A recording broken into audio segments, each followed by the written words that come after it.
And what's wrong with Charlie Weiss? And I've heard Colin Cowherd talking about it. What's Charlie Weiss? What's the deal? I mean, and people are calling in and trying to figure it out. I mean, why can't Notre Dame just be good again? And I call in because I have an opinion on this. So I call in and I introduce myself right off the bat because I'm on the station. I didn't want to just seem like a regular caller. So I said, "Hey guys, how's it going? Eric Peigo here." And then I went into what I thought, and I said, "Hey, I think it's time to admit that Notre Dame is just not the dominant powerhouse team that they used to be. And I don't think that they'll get back to where they were, and the reason being is, listen, the last 30 years, Notre Dame hasn't been Notre Dame, right? And everybody that talks, all the guys that talk on the radio, these guys are in their 40s and 50s, so they think back to when they're young, when Notre Dame was the place for college football. It was like the only name in college football. It was dominant. Every year it was one of the top programs in the country. Every year. The kids were dying to get into Notre Dame. But now it's different. Because for the last 20 or 30 years, Notre Dame hasn't been that great. And they just haven't. And you have to think about, who's going to these schools. I mean, these are teenage guys coming right out of high school. They're getting recruited by these colleges. So if you're a teenager today, Notre Dame has been largely irrelevant your whole life. I mean, they've been good, but not great.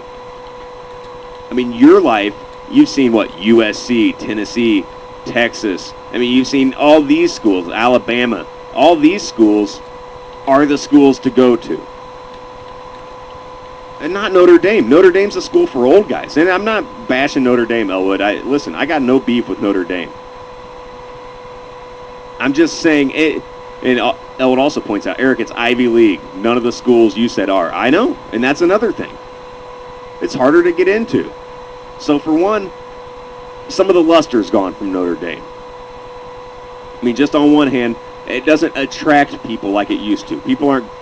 Kids aren't going out of their way to try to make it into Notre Dame. They're just not, because it's not that important. It's never been that good of a program in their lifetime. So when they hear Notre Dame, it doesn't strike them the way it strikes somebody 30 or over. I mean, it doesn't hit the same chord. It doesn't, Notre Dame. This doesn't have that same sense of tradition and power that it has with, people, like I said, 30 or over. It just doesn't have that with the teenagers. It just doesn't. And like you said, Elwood, it's Ivy League. So not only is it not that appealing in the first place, but it's also harder to get into than these other schools. And so, young athletes today, they just don't care about Notre Dame. College football is about recruiting. You got to get the best talent. And it's easier for these other schools because they've been, really good. These teenagers' whole lives, these programs have been top notch. I mean, an 18-year-old doesn't care about what happened in 1980. He just doesn't.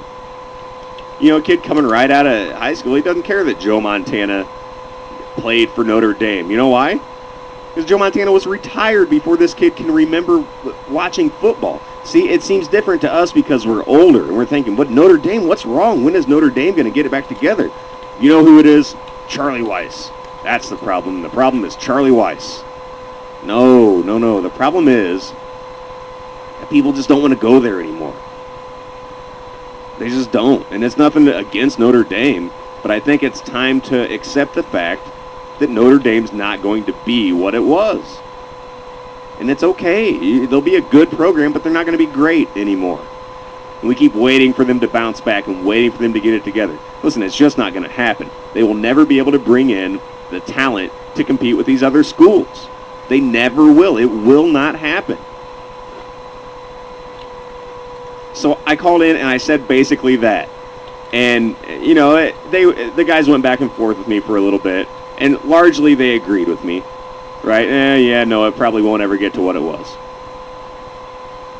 And then I hang up, and I turn my radio up, and it's on delay, so I got to hear the end of my own phone call.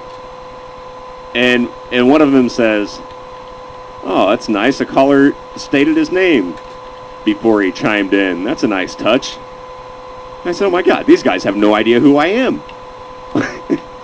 I mean, Larry Tate and John Levin, these guys have no idea who I am. I've done over 50 shows on their station in the last year and a half. Over 50. There is a commercial that runs during their program with my name on it. And it runs all day. And these guys have no idea who I am. I mean, no idea. I was, for a second there I was confused. I was like, boy, do I feel stupid because I assume these guys would know who I was because I'm on their station? Or should they feel stupid for being so clueless about what's going on whenever they're not on the air? And I think it's a good combination of both. I think they should feel totally dumb, and I kind of do too, for just assuming that people paid attention. I was blown away that a station that I'm on regularly have just two guys in there at the same time. Never heard of you. Oh, it's nice of the caller to state his name. Okay, thanks, bud. I don't even know where to go. I don't know what to think about that. Oh, what do I got to do?